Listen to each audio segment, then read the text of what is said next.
Hi, I'm Nelson DeCastro, and you're listening to the Marvel Card Collectors Podcast.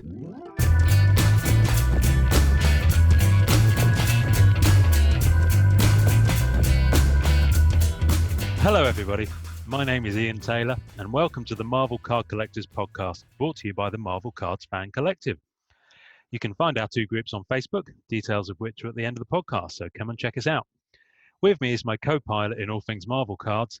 He's the stuff that all Silver Surfers dream about, but can only aspire to despite years in Galactic University under the strict tutorship of Professor Galactus. It's Norrin Rad.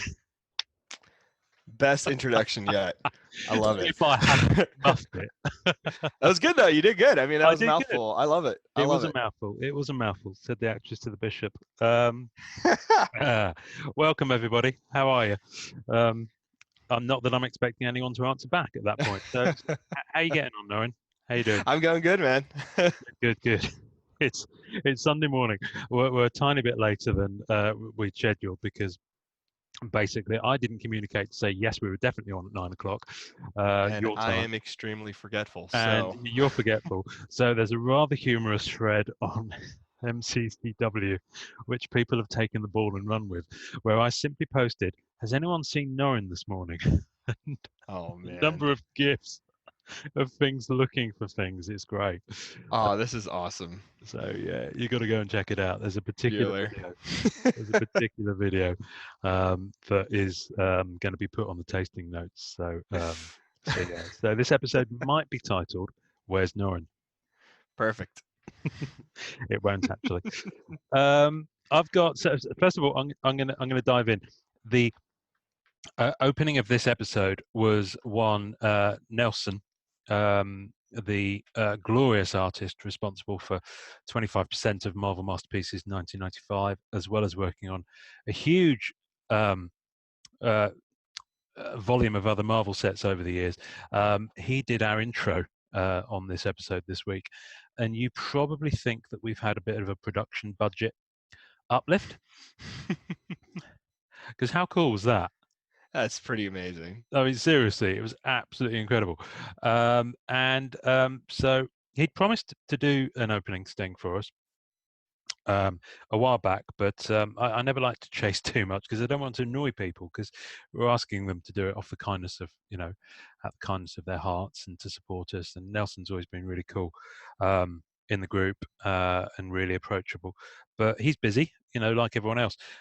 So I did send him a friendly reminder, because I figured we're 10 episodes in.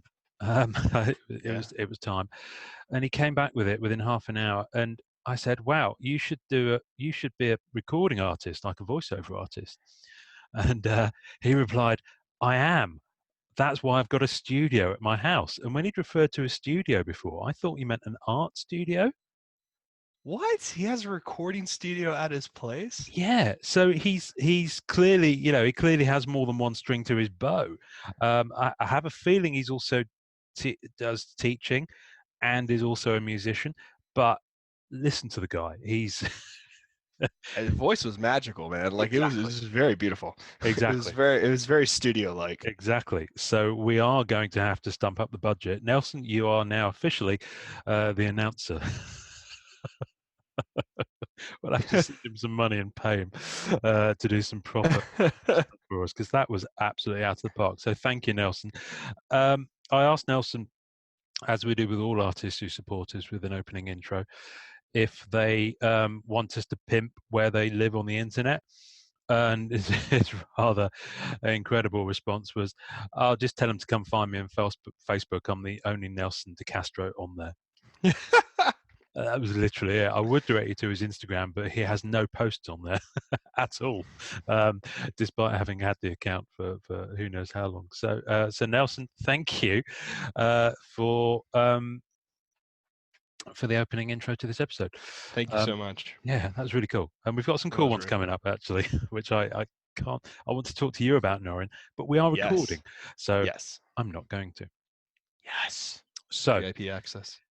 So Norrin. Yes. Is there a Silver Surfer sketch card that you don't have that you would like to have? That's a So loaded question. that's a great question, actually. Uh, So, I'm- because that's exactly what I've been going through for the last week. It's almost rhetorical, but go and tell me what you've been going through for the last week on that front, and then I'll tell you why I'm asking. So, okay, actually, so I had, and this might be a little weird, but we all do it, so I'm not going to be ashamed. I definitely was keeping tabs on surfers that people have Mhm. who, like years ago now, when I started going into this a little more hardcore and buying up more higher price pieces that I've wanted for a while.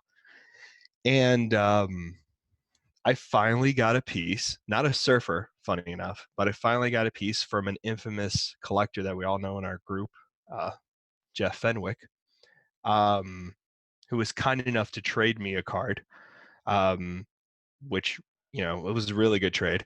And I was able to get a Nova, who Ooh. is one of the Heralds of Galactus, who was Frankie Ray. I think Human Torch was, she was with Human Torch, or she was actually a character in the Fantastic Four. She kind of did the same thing the Surfer did on his planet, and she sacrificed herself to be a Herald of Galactus in order to save the planet. So she becomes Nova.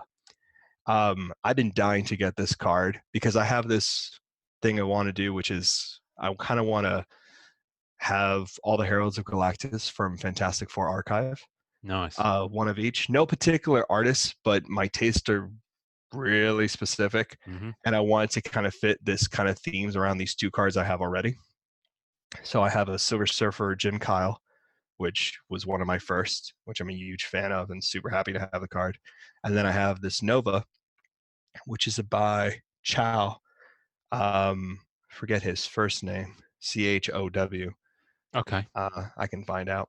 And so, you know, finally got it off Fenwick, which has been a huge journey, no joke, over a year of looking at this card and contacting him and trying to figure out a trade in order to get this thing kind of going. And he was very kindly to agree, and we kind of both helped each other out. So I'm on my way now. I got two. I'm happy to get the rest of my Heralds. And to answer your question, there were tons of surfers I wanted, from Rick, Fenwick, another good friend of mine, Jordan, who I don't know if is in the group. I'm sure he is, who has a massive collection, who's going to start taking pictures and uploading soon. So that'd be kind of cool. hmm And if he's not doing it already, because you're smirking, which makes me so mad. Actually, the one Rick posted today was one I really wanted from Vince Stunco, Sunico, Right. which I bought originally on eBay, won the auction, and then the person who was selling to me told me it got lost in the mail. And 7 months later, I find it on sketchcollectors.com. Ugh.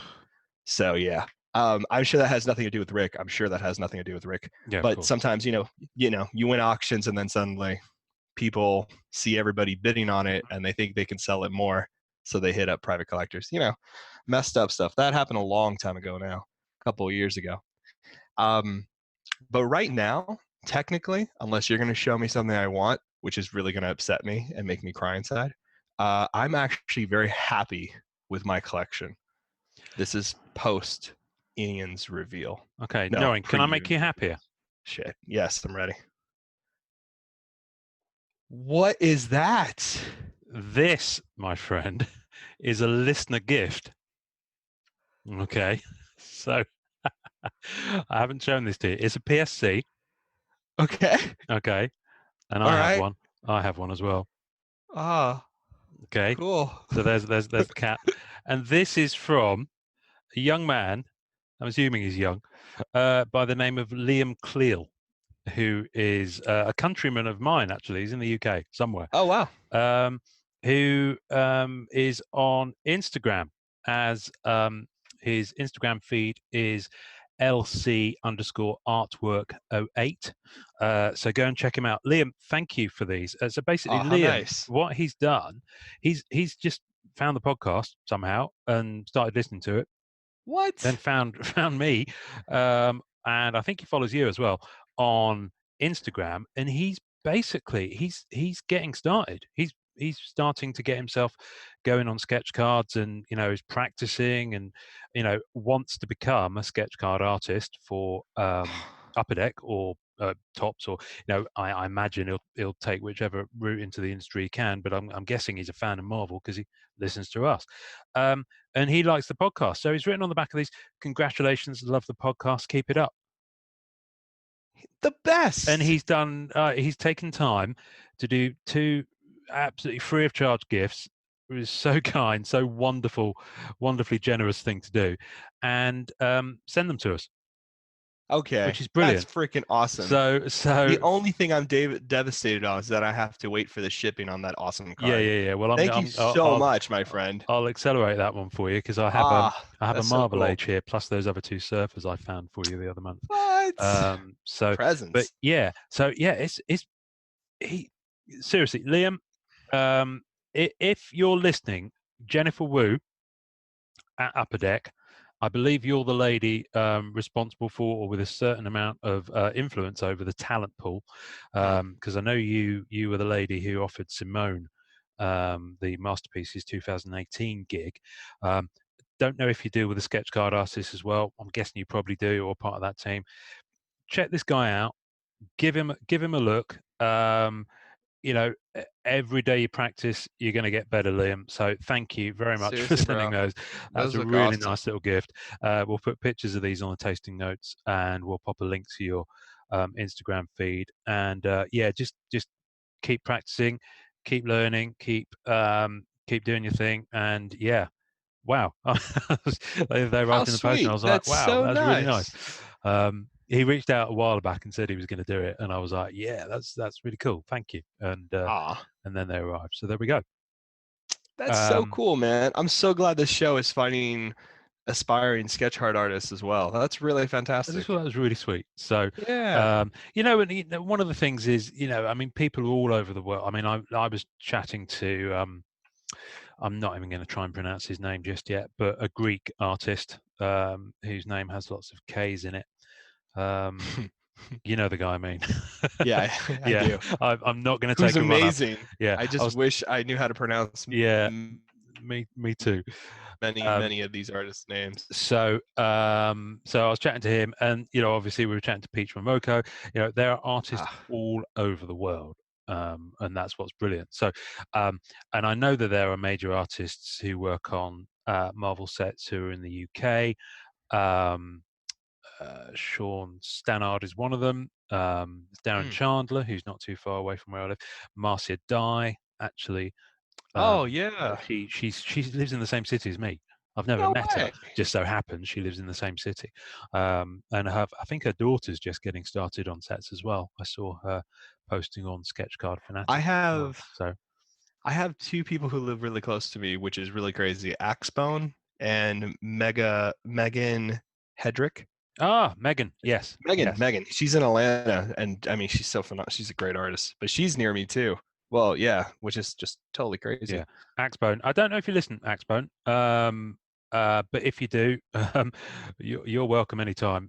Really, really solid artist, lovely guy, and just for the fun of it, I'll put one of his sketches on the toasting notes as well, because that'd be cool. Axbone always deserves a shout out. He's been in the business as long as I've been doing sketch cards, and he's really good. So anyway, that was a long way around of me saying that sketch card artists are everywhere. Liam's just starting out, and it just literally just occurs to me off the top of my head that in the same way that we mentioned card mentors on last week's Cards 101, which by the way has had some incredible feedback. Yeah, it's been really cool. Which we will go into, but it is literally another episode's worth. As in, there will be a Cards 101 Part 2. Yes, it's crazy how much brilliant advice and other kind of things to input. Consider. Yeah. So I think we'll keep that separate. Anyway, I like the idea of someone out there possibly, maybe just giving Liam some pointers. If you're established, if you're out there, if anyone fancies just having a chat with Liam over, Messenger or Instagram or something like that, and just I kind of want to help the guy out a little bit, because he's talented, as these prove, and thank you. So yeah. So who knows? Maybe he'll be on Marvel Masterpieces 2020 as a sketch card artist. That'd be really cool. It will be really cool. So I have a Grail card on the way. Oh shit! On the way? On the way. I can't show it. It's on the way to you. Well, that's amazing. It is, along with virtually every other card Aaron. I do have a little space dedicated to you, which you do. is totally fine. You're going to need a trailer at this rate. So for those who don't know, I'm in the UK. Can you tell? Nothing's given it away yet. No, nothing's given it away. So I get a lot of stuff shipped to Norrin, who very kindly acts as a receiver of such things, and occasionally it's a pretty good comic book. Did you read that Marvel Team Up? I have not read it. No. But it's actually really amazing. Yeah, it's beautiful such cover. A good cover. Such a good cover. It is a good cover. I love those.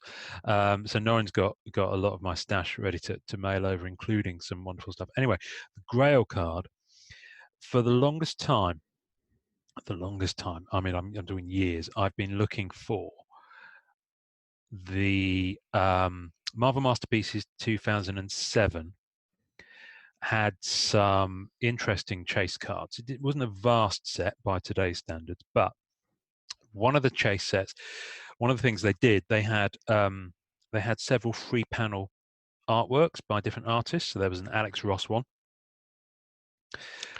There was a Drew Struzan, who did lots of the Star Wars movie posters over the years. And there was a Neil Adams. Now, the Neil Adams one you'll be familiar with because it was Galactus battling various superheroes, and it's a triptych, so it's 3 panels. I would be amazed if you hadn't seen that. If I send you a picture I'm sure of it, I have. Yeah, if I send you a picture of it, you'll be like, yeah, I've seen that. Okay. What set was it? It's Marvel Masterpieces 2007. Okay. Oh, so obviously by the time this goes out, we'll pop a picture up on the tasting notes. Yeah. So each of those, I can't remember if they all came like this, but certainly the color versions of them, because there were black and white versions of some of them, the color versions came as box toppers. So in each box of Marvel Masterpieces 2007, you got one of the cards that formed one of these triple panels. So the Alex Ross color, then you had you had a color Struzan, you had a color Alex Ross, and you had a color I think it's Neil Adams. Don't know why I'm thinking Art Adams. It is Adams. It is. I'm looking Adams, at it now. It's a really nice piece. Anyway, so imagine that in black and white, because there was a black and white version, not of the Struzan one, but there was a black and white version of the Alex Ross one, and a black and white version of the Adams one. Now, the Adams one was a case topper. So that's you could pretty cool. Only get one of those cards if you bought a case.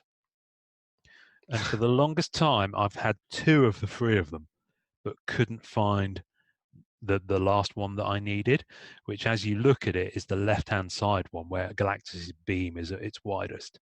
I see it. So imagine a black and white version of those, and there is someone on eBay who has the triple set, but of course I don't want to buy all 3 of them because I've got 2 of them. I also don't want to pay $350 for the privilege of completing it. What? Buy the 3. Yeah, because they're quite limited. I think it's one of these things whereby it's up there, and it's in buy it now price jail, as I like to think. Yeah, so, that's pretty good actually. That's pretty accurate. That's the fairest way of phrasing it. Without expletives. So I then Jonathan Omega Hunter. Omega, he's not his given legal name, by the way, although maybe he's changed it to be. He's a fan of Omega Red, so good evening, Jonathan. Jonathan. He's just getting into Marvel Masterpieces 2007 and knew I was looking for it and spotted it on a website I've never heard of called Potamic Distribution, which is kind of, I'm guessing, like an eBay, but a smaller version of it. Oh, interesting. Very much an American site. Anyway, there was one up there for $25. What? It's on its way to you, and I won't believe it until you tell me it's in hand and show it to me. Oh man, I'm going to take a picture of it for you and everything. It's like, oh my, I'm so excited. So after that, because for the longest time, my set for 2007 isn't going to be complete until I get that card, and I say that, but I'm actually slightly lying because I still need 5 of the base cards, or rather the gold border, but they're really easy to pick up. And so I haven't kind of been pushing for them because I knew, okay, once I get that one, everything else is really easy. So once I get Yeah. that, plus I think I need 6 cards, and they're all kind of really easy to get cards. Oh, I will have a complete master set of 2007. that's such a nut set too to complete, man. Yeah. That thing is massive. Yeah, like I said, it's not as big as now. I mean, Marvel Masterpieces 2007 was a 90 card base, and it wasn't original artwork. It was artwork that already existed. But my goodness, they went for some good stuff. Like there's an Adam Hughes Black Cat in there. Really good stuff. Yeah. There's I think Sienkiewicz is in there. Yeah. There's a lot of artists who are top of the game in comics Yeah. at that time. Bill's in here. Yeah, Bill's in there's there. yeah. I think Tex is in there. Texas in here. Mark Texar. There's so many good artists in it. And so there's the base 90, then there's a foil 90, and then there's a gold border 90. So that gold border is amazing. They are beautiful, beautiful cards. Beautiful. I recreated So that well gold produced. folder for the print, and that was really fun, man. The leaf, I had to like sketch it, but it was such an intricate. It looks so good on a card. Yeah, it really does. Yeah, it really one of my favorite inserts, to be honest. For all the kind of criticism and a little bit of disappointment that folk throw at the 2008 Marvel Masterpieces sets, which were a bit rushed, I think, because Upper Deck were losing the license to do that after 2008. Then it went to Rittenhouse, and then of course now it's flipped back to Upper Deck. So they rushed out 2 sets in 2008 and varying quality. Still worthy, I think, of the Masterpieces name, but just the production quality, and there are error cards in there where people are. I think one of the cards that says Punisher has got Nick Fury's name on, and things like that. Silly things that shouldn't happen. Anyway, 2007 didn't have any of that going on. There was a 9-card Spider-Man and a 9-card X-Men subset, and there were foil versions of both of those. So you've got 18 cards between the regular and the foil, and then you have the triptychs that I've mentioned, and then you had 2 really quite tough to get promos. You had there were 5 promo cards, I believe, that were released at various points of distribution. So one was in NSU, Non-Sport Update magazine. One was, I think, only available at a certain show. One was general distribution, things like that. When promo cards were a thing, and we are going to do an episode on those. And then cards. You had 2 really rather unique pieces that are pretty tough to get now. First up, Joe Jusko, good evening, sir, did the box art for 2007. Actually did it as a new piece, I believe. And you can get an oversized, so it's 5x7 card of that art in the background, and then in the middle is an oval of white space where he's signed. So it's a signature card from Joe Jusko, just for that set. And then the other one is at San Diego Comic-Con in 2007, you could get a cardboard binder with Captain America art on the front, and inside it had 9 cards in a 9-card sleeve that was kind of part of that binder that I don't believe are in the main set, and they've got a separate numbering. So it's a 9-card promo set that was given out. I mean, this was the 15th anniversary of Marvel Masterpieces at that point. At that time, I didn't realize that. That's really cool. 2007. So they kind of made a thing of it. So they threw a lot at the first one. Yeah, they got that. Did. They got one on eBay. The signed Jusko card. Yeah, on eBay, the 5x7 convention only. That's it. 127. So it's up there, and it looks great. On the back, really shot up. Really shot up. On the back is the Scarlet Witch he did. That's Scarlet Witch. Yeah. And there's the Scarlet Witch, and I don't know if he did this Wolverine promo, but they're sideways and they're really nice. It's their landscape. They're really nice pieces. Yeah, it's a lovely, lovely, lovely set. And actually, those 2 last promos aside I mentioned, plus of course, the case toppers is actually really affordable. The rest of it, you can pick it all up. In fact, I think I've got a couple of spares of the base, and certainly a spare of the foil gold borders. So if anyone does fancy giving it a go, hit me up. Shameless.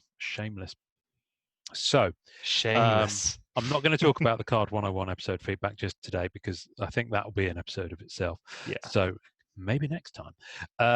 What I wanted to do this week was pick up on our conversation that we started about San Diego Comic-Con and the MCU Phase 4 announcements. Yes. Because I know Awesome. that's fertile ground, and I know you were hugely excited. I was hugely excited, but the episode was already over an hour and a half long. So we definitely had to put a pin in that. So here we are. Phase 4 announcements at San Diego Comic-Con, which is last month already. What happened there? There's a lot of exciting stuff to talk about. I guess the first thing is with Phase 4 that I find really interesting is all of the projects in it are within the next 2 years. So it's a very finite timeline. Obviously, Stan Lee won't be in any of these. So, and the other interesting thing, because I've read a few articles about it kind of before this episode, is that Spider-Man Far From Home is actually the last film of Phase 3. Officially. That's interesting. Not the first film of Phase 4, which I think it had originally been announced as. But if you watch it, it's very much an epilogue, almost. I mean, don't get me wrong, it's a brilliant movie in and of itself, and you should go and watch it and love it and enjoy it. However, if you haven't seen Avengers Endgame, it will spoil things massively. Massively. But I find that very interesting. That is actually the last episode of Phase 3. There we go. That's interesting.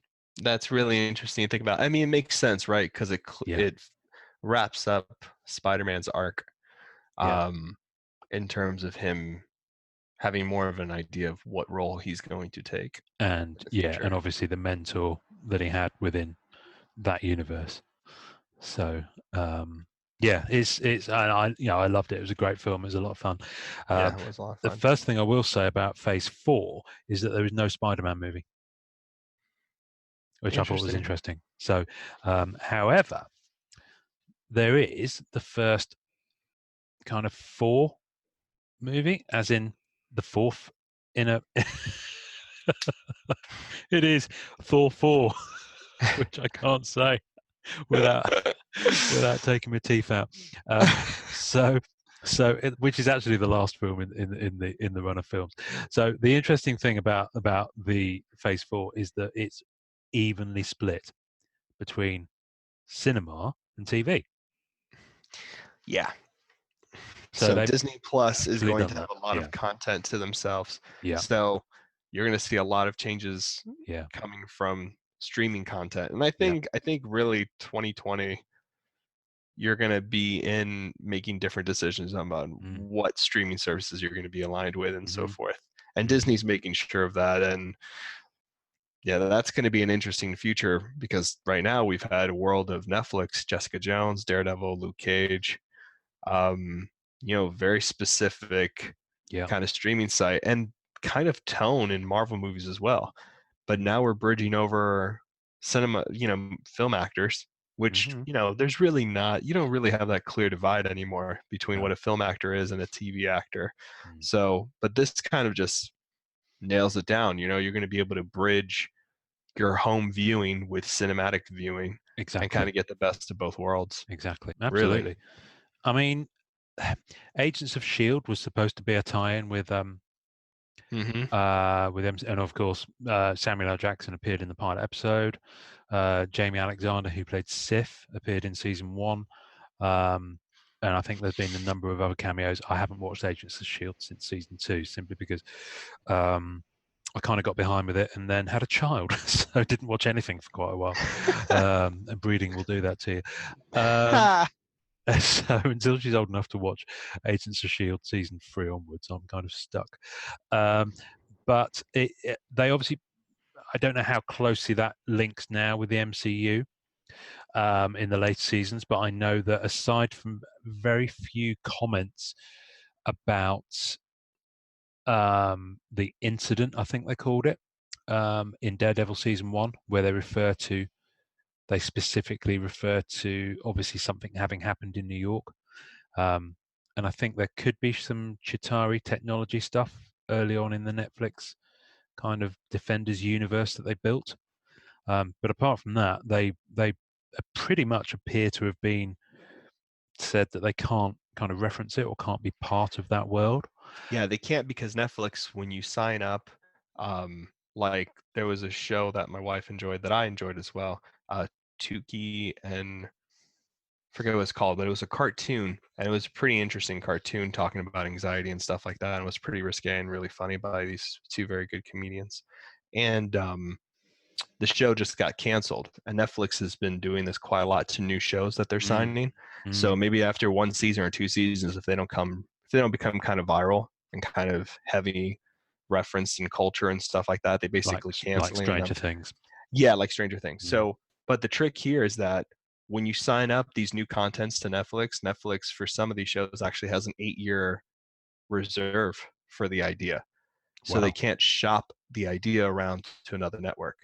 So they can't get picked up by like FX or another network.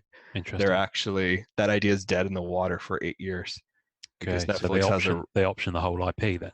Yeah, so I'm thinking, because of those Marvel shows were so early on, might be some legality there, where there are some things kind of frozen. Yeah, possibly. Possibly, I don't know. I'm just speculating here, but I'm assuming that's what's going on, and the references and the kind of problems that I may be having going over to Disney Plus.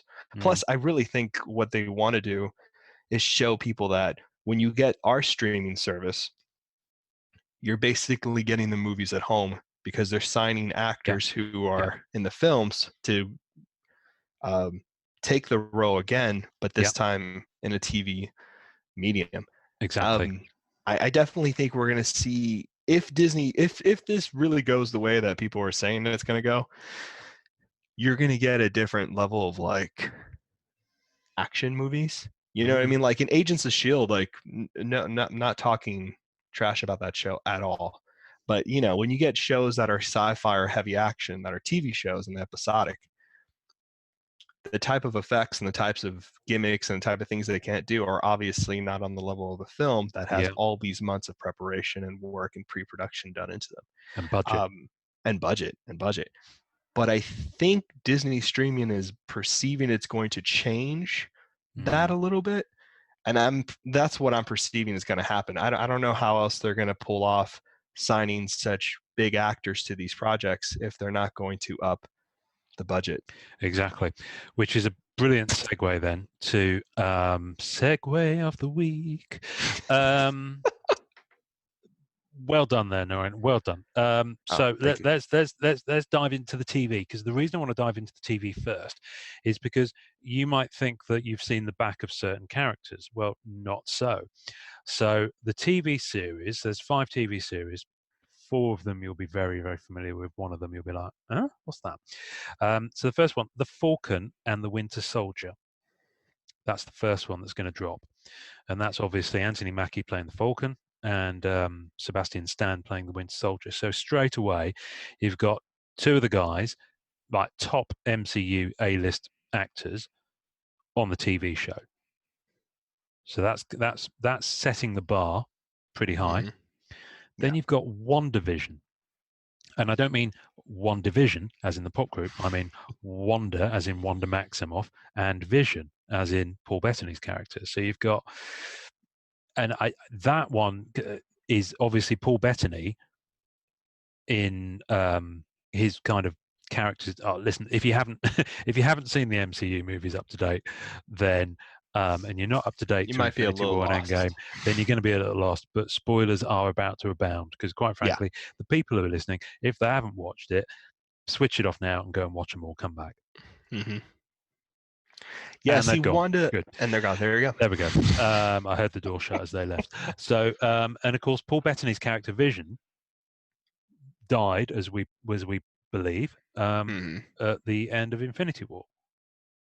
didn't get resurrected with any snap shenanigans in Yeah. Endgame, and Wanda Maximoff played by Elizabeth Olsen, and how they're going to do that, I don't know. When's it going to be set? What's I'm it going to be? You had this really amazing run. I forget the name of it, but it was basically Vision had created his own family. And it was Yes, I I remember forgot seeing the the name of front the run. covers.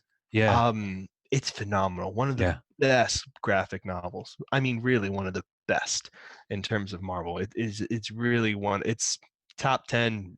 You should read it. Really great Mm. piece. It's not that long We'll ago, find is out it? the title. Yeah. No, it wasn't that long ago. But he created this family, and they're all androids, and they're having to survive in this town. And Vision's trying to pull this together. The wife was really interesting as well. His kids were really interesting. Actually, his daughter has made appearance in the card sets. Vision's daughter, because she Oh, became really popular. So we've seen her floating around in the card sets. I don't remember her name, but she's a possibly brilliant Marvel character. Annual. Yeah, I think Marvel Annual. So Yeah. she's a brilliant character in her own right. But Scarlet Witch is in that series, and Vision and Scarlet Witch can't be together. So there's this little tension that's floating around. Mm. I don't know. Usually when they come up with these TV shows and the pitches and stuff like that, they're looking off things in terms of audience and what genres are going to hit. I look at the Falcon and um, Winter Soldier, and I think, oh, that's the Lethal Weapon kind of dual detective cop kind of show type of thing, where you have these two guys who have these kind of banters and are able to do that kind of stuff, which we saw a really good example of when I forget, I think it was Civil War, where Captain America kisses his love interest and also the daughter or the granddaughter of um, Peggy. Yes. And Sebastian Stan and the Falcon are in the car, and they kind of make a look at Captain America. And I think that really is a moment where you're like, oh, Yeah. these two would really be great on screen together, because they're going to be so funny and have this great banter and all this kind of good stuff, which you Yeah. see a little bit at San Diego Comic-Con on stage, and they're kind of like selling kind of what they're going to be doing with each other and the humor that they'll have. Well, I tell you what, they're clearly about to go into production or are already in production. So I saw a Twitter photo of Sebastian Stan, who's taking a selfie in a gym mirror, and the man is ripped as seriously. I mean, the guy's got, like, forget six pack, he's got a 12-pack going on there. So, he's clearly putting in the work for it. Yeah. I mean, and then they surround them with a great support system and a great team to get them to that physical kind of shape. Yeah. Because they're playing superheroes to all intents and purposes. Which kind of segues nicely into Loki. Is also going to be a TV series. Now, this one I find absolutely fascinating, because Hiddleston, quite frankly, Tom Hiddleston could have gone in any direction career-wise in the last 5 years. He stayed with Marvel partly because he's probably under some sort of contracts, but I think he's genuinely enjoying it. But he's gone back to stage work, and he's peppered it with some interesting. In fact, he's done an awful lot in London recently. Oh, that's really cool. He's just finished a run of a Harold Pinter play called Betrayal, and in that run, he was playing alongside Charlie Cox, who played Daredevil. Oh, wow! So that's kind of a fanboy's dream, that stage door. But he did a series. I don't know if you've seen it. He did a series based on a John le Carre thriller. The name of it, The Night Manager. There we go. Which was BBC, and I think it might be BBC and someone co-produced. And he was brilliant. Hugh Laurie was in it. Olivia Colman was in it. And this was about 3-4 years ago now. And it was kind of so insanely popular. And when you watch it, not only is he in astonishing physical shape, but the way that his character moved and had a kind of a cat-like, effortless kind of silent power to him. He was a shoo-in for Bond at that point. Wow. I would have put good money down if I'd had it, that he would have been the next Bond, because Daniel Craig had just done Spectre, and there was some doubt over whether he'd continue, because he'd made some comments, and as it turns out, he is back for another one, which will be his last. But Hiddleston could have gone that route. because he can Yeah, pick and choose. and yeah, the Night Manager, that was a good one. I've seen him in a few movies. I think he's a phenomenal actor. I think he's very professional, well trained, and he knows he knows exactly what he disappear. It's weird about, some actors disappear into characters Mm, and you only see the character, and they can do it multiple times. mm, I definitely feel like he's one of those people. Um, but he's enjoying what he's doing, and that's pretty awesome. I mean, yeah, I'm glad he's continuing it. I think Loki's probably the most interesting villain exactly. Yeah, in the MCU. I think even more interesting than Thanos, for a couple of reasons. Um, but I think he's the most interesting. So I'm glad to see that kind of story arc and to see where he goes in exactly. a little more Exactly. detail, which would be fun. I wonder if these are going to be miniseries or series or like seasons. I Well, they wonder. will, but I think they won't be network episode length, like 22, 24 episodes, like Agents of No, no, Shield no. is. They'll be 8 to 10 episodes, Yeah, agreed. sort of kind of Breaking Bad kind of length. Yeah, Um, um, hour each, 6, 8 episodes a season if yeah, they do multiple seasons. which will I agree. basically be so. What I think Disney have done is said, okay, we've got enough material to tell on this character that it would be like a movie, maybe 2 movies, and if you throw the same money at it, we can make an 8-hour TV show. So let's just take our time with the storytelling, enjoy it. So I can't imagine there'll be episode of the week. I would imagine that they would have a through line of story. How this weaves into the bigger Phase 4 story is obviously TBC. One would imagine that at some point there'll be another assembling of heroes, but it's interesting to note that on the movie side of Phase 4 there is no Avengers movie. There is no Captain America movie, whoever is taking up that mantle, and for obvious reasons, there's no Iron Man movie. But not to say that Phase 5, wouldn't necessarily start with something. So it's Yeah. interesting that everyone's expecting there to be another. This is the beginning of another build-up towards another climax, like Endgame was, and it probably will be, Yeah. I don't but know we how don't they're know. gonna.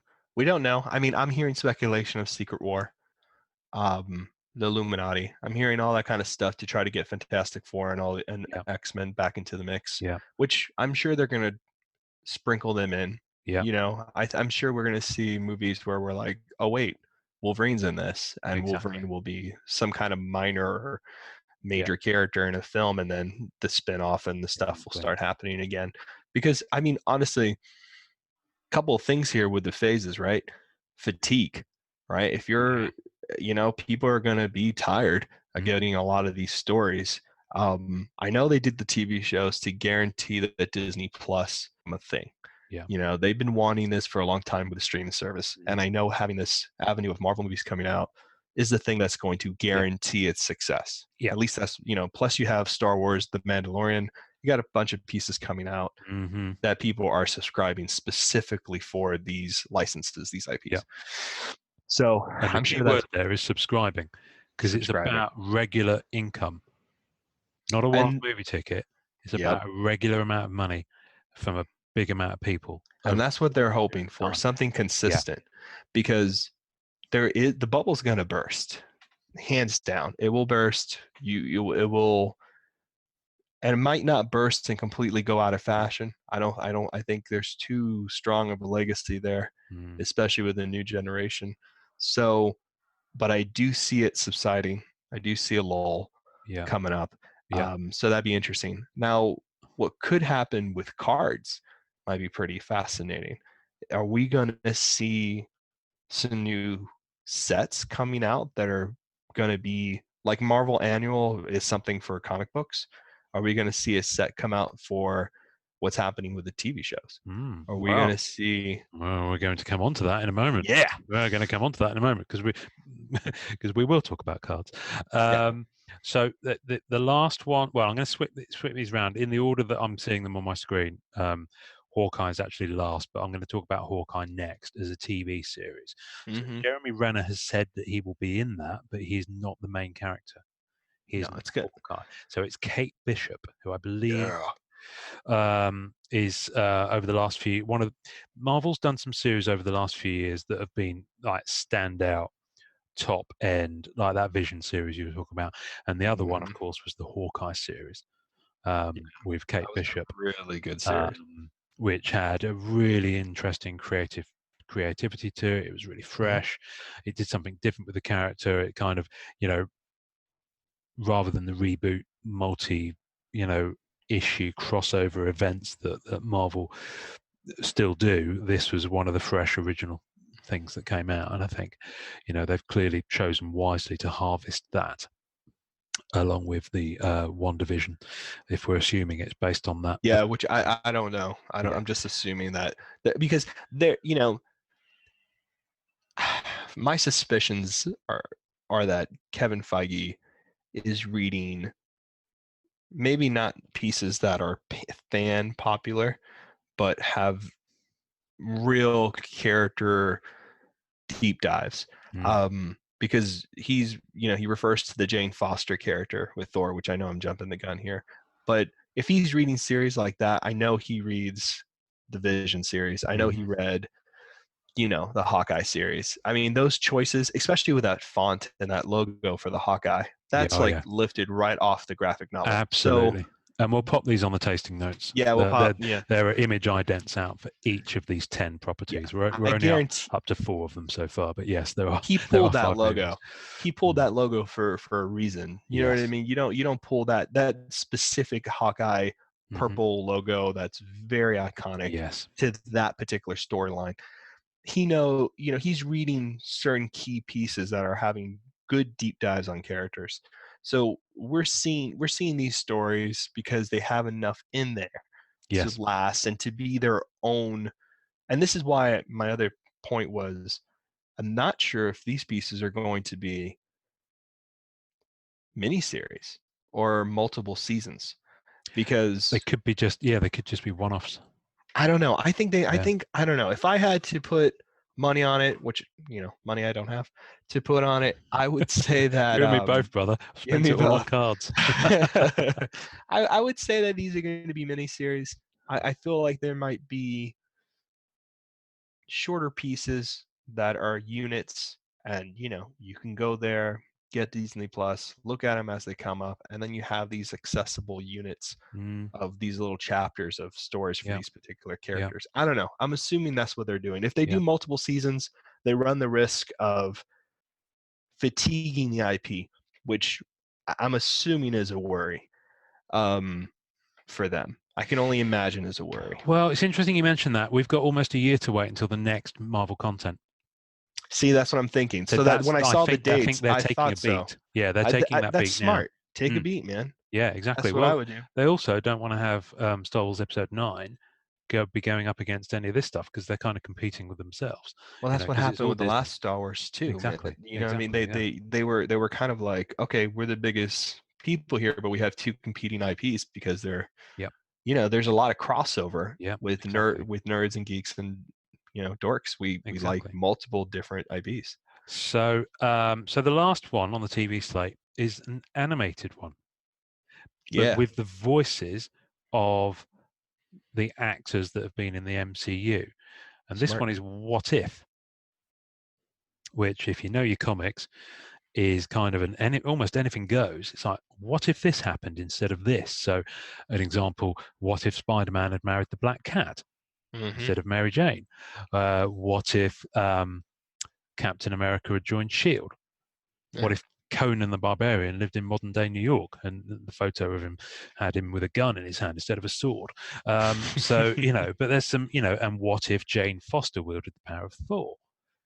Which we talked about last time. Which is the huge spec comic, Exactly. So I think those what if comics are going to be interesting too, and I'd be interested to see a what if card series. That would be sick. Just the covers. How cool would that series be? Just something different. Covers. Yeah, the covers are great, man. I have a what if 49, and that's the one with Silver Surfer got the Infinity Gauntlet. Oh. And that's a really fun one. It's a super hard to find piece because it's scarce. Yeah, so I have that one, which I really like, which was nice. I found that one actually because my great Uncle Mike, who passed away, he and his wife used to go to garage sales and yard sales and stuff like that, and he had it. And I was super into the Surfer, and we were just looking at stuff, just talking, having a nice moment ourselves. He's like, I got some comic books over here, and there it Oh, was, and I had never seen it. So there's a real oh, personal attachment to that that's one. nice. It was That's really nice. I nice. still have it. I have it with me, actually, in the bookcase now.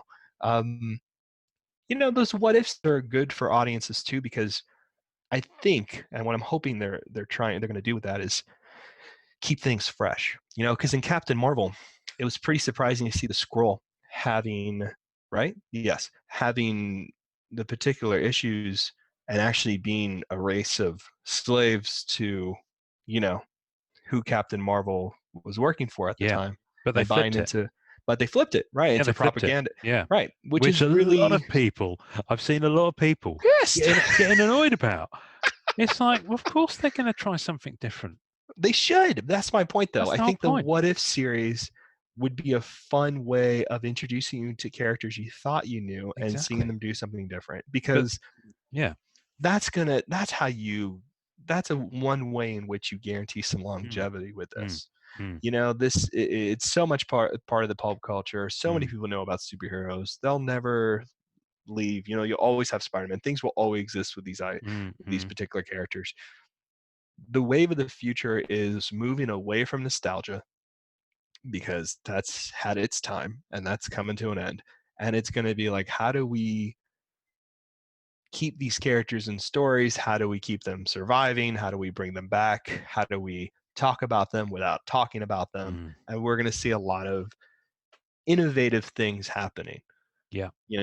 because we saw that already as small pre-examples Mm. like Logan and Deadpool, Yes. which were very genre convention Oh, Logan was so good. departures. Logan was phenomenal. If you have a chance, watch the black and white version, because I have it on the I've got it's a special insane. edition. Yeah, I've got a Korean It's a special edition completely different steelbook. film. Yeah.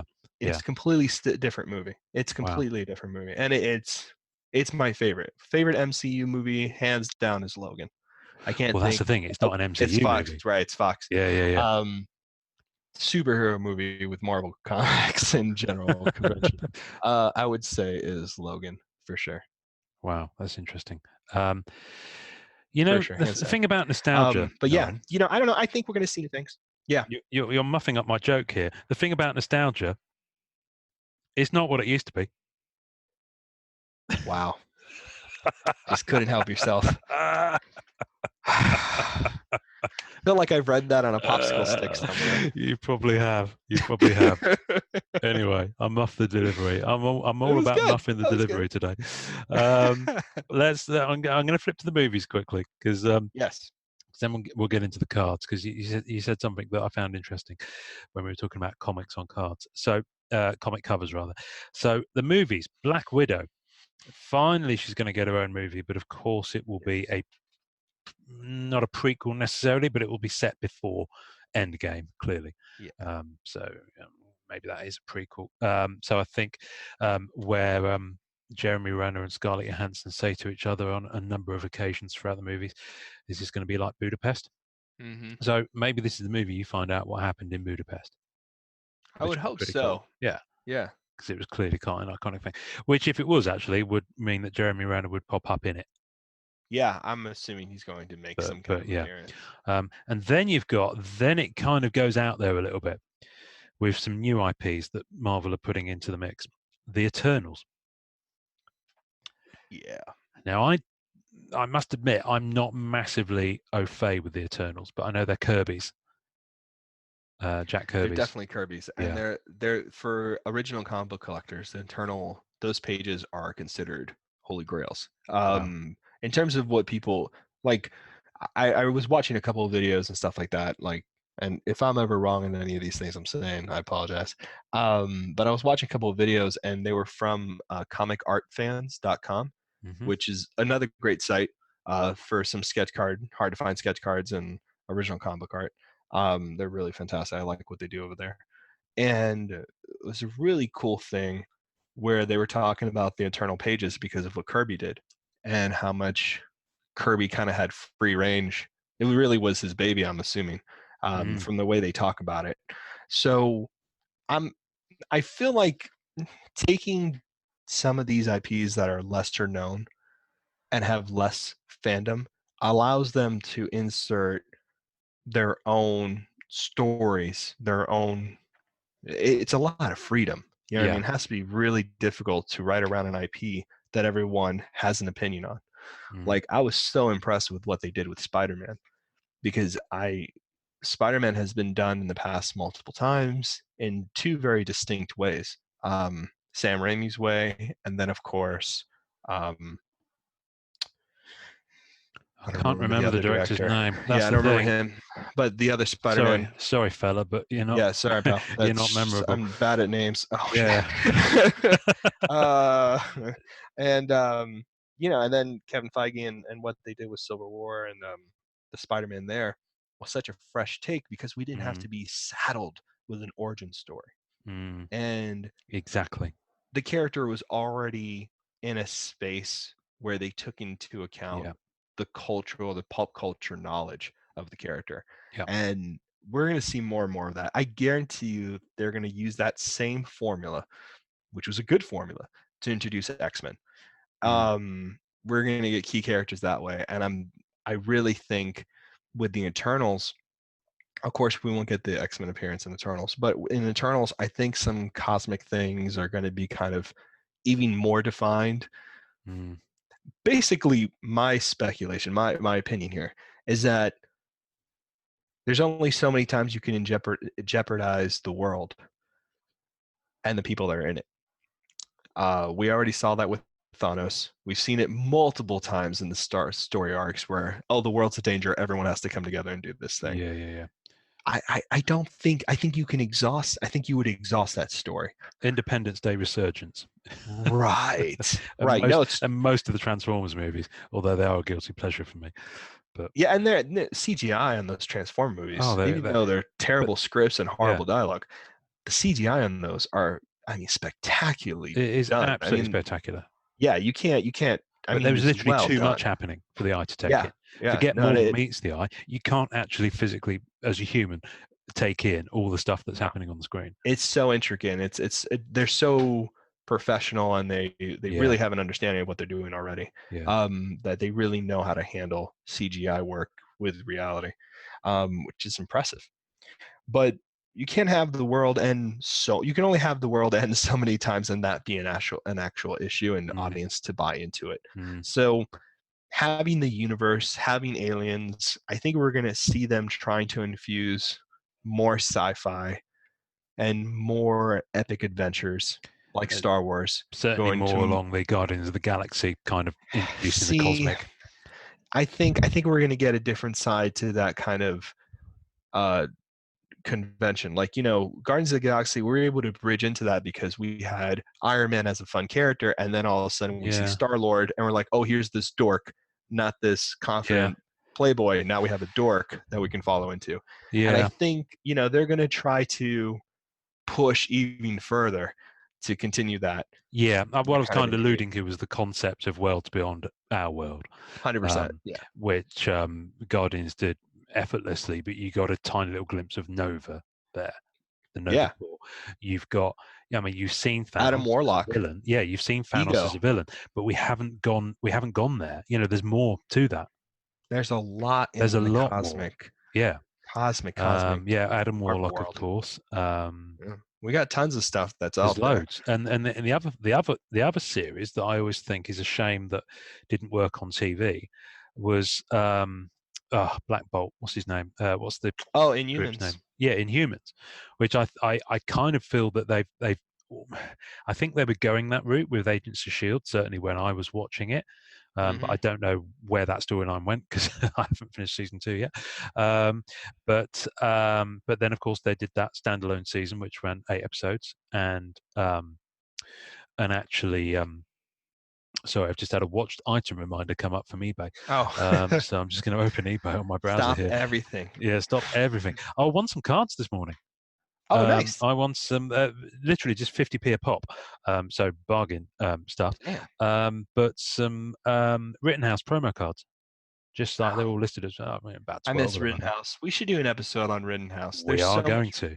We are going good, to. yeah, because there's so Now, many resources out there for Rittenhouse cards that I think we should touch it. if anyone listening knows Steve Charendorf, who is the president of Rittenhouse, and Upper Deck, I'm not cheating on you with someone else, but there have been more people that Oh than wait, you who've Steve. had the Marvel license. Yes, I've been friends with Steve for years now, man. We're super seriously. close. Can you ask him to check his LinkedIn? No, I'm sorry. That was a terrible Oh, joke. That was actually, funny no. at all. Oh, I'm mate, so you got my sorry. hopes up there.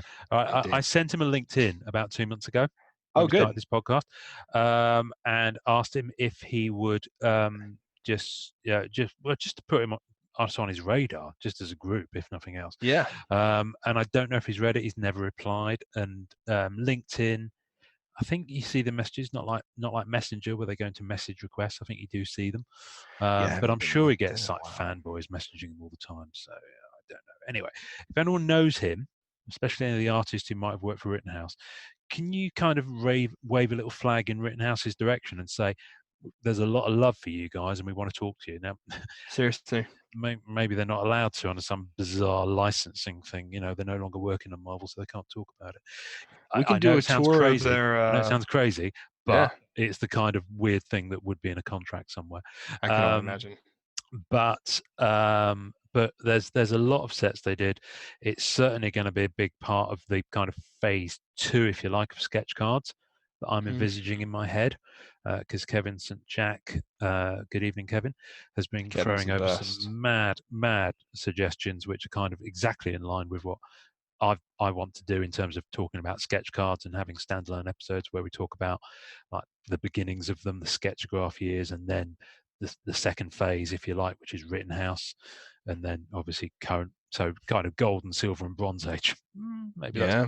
Maybe that's unfair to current sketch artists to do that. So that's not going to be a thing we refer to it as. But I mean, I I'm think just thinking you different have. eras of sketch Yeah, cards. yeah. Is No, that I what think. we're gonna do? I mean, when sketch cards first came out, and Kevin is a mind. Kevin definitely knows this stuff in and out. I mean, we need to have him if he's ever interested in being on the podcast, just to hear the massive amount of knowledge he has on this. Yeah. Sketch cards were first publicized, and the popularity and the marketing angle was that here you go, here's artists from the industry, legends of the industry, and you get to have a one of one of the sketch they did. And at first a lot of them did repeats, so you have the same sketch. We were just talking about hashtag sketch rainbows and stuff like that, I love that. which we're having fun with. There's different variations and small variations, and collectors collect all of them. And then sketch cards started being where they would stop going to legend comic book creators and go to comic book creators who are new, comic book creators who are artists, Jusco doing a few, other people doing a few. And it's, now in this thing where we get such a large range of artists where you kind of have everybody in the mix, which has been a really fantastic thing to have as well. We've ended up following that cat. We're on a side quest to a side quest, which was started by my eBay thing. So, apologies. That was my fault. I'm That's sorry. Let's go back. You do realise that the sketch rainbow thing, we're not going to explain that on this episode, but it's kind of an in-joke for a public audience, really. So we should probably explain that another time. So winding it back, I won all these marvellous promo cards this morning on eBay, and I will post pictures of those when I get them. And winding it back further, to pull it back to MCU movies. So we will finish talking about Phase 4 movies because I was hoping we'd have time to talk about the card sets. Don't think we're going to have much time to talk about them today. Ian. Simply because you and your rants. Easy. Now, so the Eternals. Yes. So the Eternals, we talked about the next one, Shang-Chi and the Legend of the Ten Rings. That's going to be cool. So this is kind of Master of Kung Fu and those kind of comic titles? Yeah. Yep. Okay. So, and when they did nothing about them. Okay, well, when they did the presentation for SDCC, they were showing you can find this video on YouTube. I'll try to relocate it for Ian, so poor guy doesn't have to do all the tasting notes by himself. And they were showing that in all the movies, they kept having 10 rings being referenced. So the logo was on the wall in Iron Man Oh. 2. We're actually going to see Iron Man 2's nemesis, which is the guy with all the rings, starts with an M. Mandarin. Mandarin. Oh, So you mean Mandarin's Iron Man 3, that was? Iron Man 3. Yeah, That's right. the one played by Ben Kingsley, who turned out not to be the Mandarin which at all. which is the Yeah. distraction or whatever. So we're Yeah. actually going to get that character. Wow, We're okay. actually going to see these characters, and they showed us in the MCU 10 ring narrative that they were coming with for this movie. So the interesting thing here that ties with this, and I promise this is not a tangent, is that Kevin Feige did said that he has Phase 5 planned out, I would expect so, yeah. but he's not told us yet. So I'm Yes. assuming, anyway. So anyway, we'll get back to that. But yeah, so the 10 rings, that's going to be pretty interesting. Specs on comic books has gone up. Oh, yeah. Is that character featured quite a lot in the Marvel card series? That's the thing. I genuinely don't. I've seen some sketch cards of There's him a here lot and of there. yeah. Because listen, while I'm into my Marvel, there's a big area of Marvel comics that I don't really go into. I don't really read much because it's just I can't read everything. Right. And I can barely read the stuff I've got. In fact, I can't. So you should see my reading pile. But Master of Kung Fu, I never read, never got into. I don't even know what the character's name is. I mean, Iron Fist, I knew who that was because he had his own title, but that's different. That's more on the kind of the ninja, the hand kind of spectrum from Yeah, sort of and Daredevil. Iron Fist has a Defenders world. huge history in Marvel cards too, Mm. all the way back to 1992. Yeah, so he's been you know, around, so that's fine. he's been But hugely no, around. but the other guys, no, I literally haven't a clue. No, What characters? and I don't know that much about them. I know the Yeah. story arcs are fascinating. I know they're around, that Moon Knight kind of Marvel Knights kind of like area of comic books. I don't think he's a Marvel Knight, but he's some of those more obscure titles. Yeah. Yeah. Yeah. So I think it's going to be really interesting. I think it'll be different. I always prefer them having characters that are not as popular because I feel like those pieces have a better Yeah. survival rate and they Absolutely. feel fresher and different. Absolutely. So I'm sorry, I'm going to go off on a tangent because this is actually really funny. So in the current or very recent issue of Punisher, someone posted a panel on Instagram of the Punisher talking to Moon Knight. Right, and it's absolutely hilarious. I've got to pick up this issue because if the writer's doing this, then I want to see the rest of it. So the Punisher to Moon Knight. Hello, Mark. You still crazy? Moon Knight. Little bit. You still murdering people? Frank Castle. Little bit. How's your imaginary god? He's good. How's your dead family? I lolled. I LOL'd massively when I read that, and it still makes me chuckle. So I kind of want to read the rest of that. Moon Knight's never ever moved my needle at all. I've given it a go, and it just doesn't isn't my thing. But Punisher, I love, and just that conversation just completely sums up the characters. I think it's wonderful. That's pretty there's great. like I 30 love words that. of dialogue there, and it's absolutely superb. So that will go on the tasting notes. That's really cool. It just made me laugh.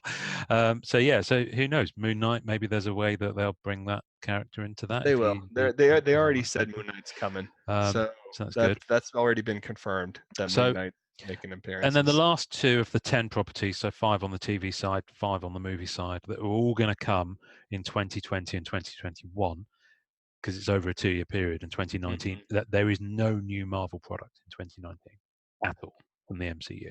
So the earliest you're going to get a Black Widow movie is next year, and I think I think you're looking at April, May at the earliest. So you've got a little bit of a way to go yet. So. And we have some returners. So we have Doctor Strange in the Multiverse of Madness, which I think is a brilliant title.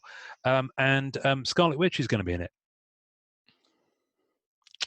Wanda Maximoff announced as like the co-lead character. Yeah. With him. So that's fantastic. I could happily watch more Elizabeth Olsen.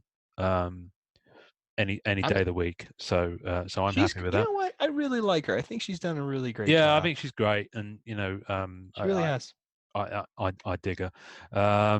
So that's brilliant. I think that'll be that'll be out there. That'll be good. I'm looking forward to They're that. treating it like a horror movie, which is right up my alley. So I'm Yes, very exactly. They're excited going to about the that. darker side of Strange, which is good. And then Yeah. finally, which will be an absolute shed load of fun, Taika Waititi, as we mentioned last week's episode, who did Thor Ragnarok, Thor Love and Thunder. So they've wisely chosen to step away from Doctor Strange 2 and Thor 4, which is good. So and that'll be fun. We know Jane Foster's going to be in it, Natalie Portman's character. Yep. I suspect that Valkyrie will be in there. I think it's confirmed that she will be in there. Where that fits in terms of the as Guardians of the Galaxy kind of Guardians of the Galaxy 3, which hasn't been announced as anything part of Phase 4. Yeah. So maybe that could be a stepping stone to that. I don't know, because obviously Hemsworth is coming back. So he's the only one of the three, and he's the only one actually who could return in terms of how they were left at the end of Endgame. So yeah, I think that's brilliant that he's going to be back. He's clearly found a new angle to that character that they're having a lot of fun with. I'm glad they're doing Natalie Portman, dude. I was like, when all that stuff went down where the director for Dark World was just gross, or I didn't know anything about that. Yeah, there were some problems with that director and how he was. Really? With Natalie Portman, or something, some action he did that she didn't agree with, rightfully so. Oh, okay. From what I remember briefly. Yeah. You have an actress like Natalie Portman, and you stick her as the love interest. That's not the way to do it. You know what I mean? Like, you should not, pass the Bechdel test, do something different. You know what I mean? You can't. It's ridiculous that some of these characters who are women characters are being treated as the way they are as characters, and then Valkyrie was such a step forward. Yes. Because she is such a powerful character, a full character. Yeah, she's badass. That's not bound to being part of the human sacrifice to save the world, or the damsel in distress arc, which was garbage. Yeah. So I'm just glad to see Natalie Portman carry the Thor title, and because that Jane Foster is a fascinating issue in graphic novels that the run did for Thor. And I think she'll bring some depth to it, and I loved what Chris Hemsworth did, but I think what you have to understand is that these things have to be carried forward. And I think cinema I think they did a really good job with Iron Man and Captain America. They had their full arcs realized, and that made those characters very unique, and they did a nice logical end to them. And I wouldn't be surprised if Phase 5 does the same thing for characters like Thor and Hulk, or potentially. Although potentially another character. I think the interesting thing with Thor and Hulk is that the ending of the ending of the Infinity Saga, I guess, so Phase 1, 2, 3, put both of those characters in a place where they had new fertile ground to go and explore. Did that. You now have Ruffalo playing. He's no longer playing Banner and Hulk. They're now one being. So the fun you can have with that is brilliant. I wouldn't doubt, and I'm calling it now. Let's put it on the record. I wouldn't doubt in Phase 5 we see Hulk and Wolverine as a title. Really? I'm not doubting it. I'm 100%. I think that's a great pairing. I think it's a good story arc. And I think both characters dealing with rage in a particularly different way, one coming from it, one being new to it. I don't know. I see a lot of potentials there. It's a title that's always interests readers, Hulk and Wolverine, Hulk and Wolverine. Those are two names you always see kind of off the backs of each other, if not, usually around. So I would not be surprised if that's how they're going to continue Hulk's arc and kind of start on their way to completing that. I don't know. That's an opinion of mine. I'm assuming that's what's happening. I think it'd be pretty fascinating to see a title do something like that. Yeah. No, good. Oh, well, listen, bring it on. I'm looking forward to it. Now, at this point, we were going to move on to talk about the card sets. But I unfortunately have a hard stop in 15 minutes in terms of recording today. So I think that is kind of the MCU kind of framework for which that we use to dive into talking about the sets, which we will talk about. It'll be a part 1 and part 2. Yeah, I think it will be, much like Cards 101 will be. So that's kind of our content roadmap for phase 2 of the Marvel Card Collectors podcast, because we're in double figures now. Yeah, we are, which is really cool. We're in double figures. I know. I mean, it's absolutely great. I'm happy as Larry with it. So, thank you everyone for listening. Thanks for the feedback. Thanks for the comments. And it's good. It's nice that you're enjoying it. Nice that we're bringing joy into our lives. Joy to the world.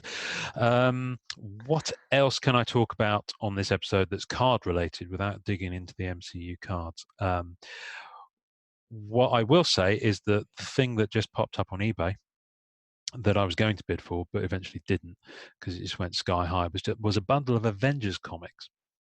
But really? not like rare ones. It was like in the 300s, so I don't think there was any key issues in it.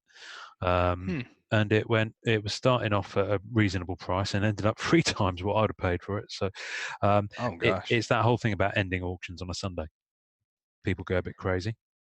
Yeah, so they avoid it or they prefer it? Because I can't tell. I always do. People are just around more. On a Sunday? Yeah, they're chilling. They've got time to look at eBay. They've got time to be there and watch it and snipe bid it. Should they choose to do so. So it's just I do it. So I'm not. I know. I love sniping. I'm the worst person ever. I hate it, but I'm the first one on the table. I kind of have to because of time zones. So I have a because a lot of stuff ends while I'm asleep. That's right. So I use a bid program, and you set it to bid 5 seconds before the end. What are you going to do? You're not going to set it to bid 5 minutes before the end. No. So otherwise I'll lose the item, and obviously if it's more than I'm willing to pay, then the automated bid will fail. But I have to do it. I get that. It's and even if I was in America and I was in those time zones, I'd probably still do it. So. Haters gonna hate, but it's just the way I roll, especially on one-on-one items. The Cranberries did an album that was called "Everyone Else Is Doing It, So Why Can't We?" Can't believe I've ended the podcast on Cranberries. The Cranberries reference. The Cranberries are pretty awesome. Yeah, so that's a good one. Were they pretty awesome? I mean, some songs are pretty awesome. Yeah, they were. They were very much of their time, I think is probably the first way to that's say fair. it. Yeah, that's the lead singer lady passed away last year. Yeah, I know. I heard. Yeah, it's not. Zombie's great, man. That's Cranberries, right? That's probably not the best segue. Having said that she's dead, to then go. That was a little messed up. Are they great? Yeah. Are they really? Oh, by the way, I don't know. Her vocals were astonishing on that. She was. Zombie's the shit. That's a great song. It is. Yeah. It is. It's a great song. It is a good song, but yeah, it's one of those songs that takes you back to a time and a place. Why are we talking about the Cranberries? I don't know. You started this. This was not my fault. I want no blame. Are we talking about the podcast as a whole? That's fair. On that note, thank you for listening, people. I promise you we'll talk more about cards on the next episode. We will do that. It'll be a priority. Enjoy collecting, everyone. Enjoy collecting, guys. Thanks for listening to the Marvel Card Collectors podcast. You can subscribe via our home on anchor.fm/MCCP. Leave us a message via that link with questions, comments, or just to say hi, and we may even play on the show. We'll also be on iTunes and most other main podcast platforms soon. On Facebook, you can find Marvel Card Collectors Worldwide by searching MCCW, and Marvel Masterpieces Collectors by searching MMC. On Instagram, find us at MMCollectors and at SketchCardHive. The great music we use is called Rocket Power by Kevin MacLeod. Thanks to the collectors, artists, and creators who support the Marvel Cards fan collective. We'll see you next time, and remember, it's a small hobby, but a fun one. Make mine Marvel, and enjoy collecting.